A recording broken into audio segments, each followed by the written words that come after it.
Welcome! In front of me I have ZEBLAZE Vibe 7 Pro and I'm gonna show you how to change the screen timeout duration on this watch. Basically how quickly the screen turns off after you stop using your device.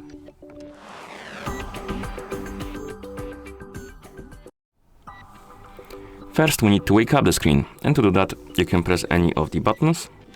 After you wake up the screen, press the start button to open the menu. Now scroll through the menu, look for the settings icon, and once you find it, tap on it. In settings, find the display option and then tap on it, of course, and here find the option called screen time. And once you find it, tap on it, and now we have the list of durations. And we have 5 seconds, 10 seconds, 15 seconds, 20 seconds, and 30 seconds.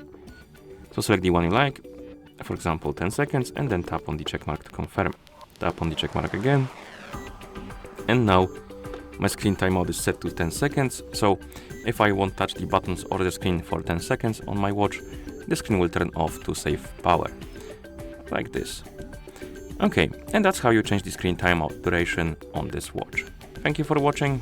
If you found this video helpful, please consider subscribing to our channel and leaving a like on the video.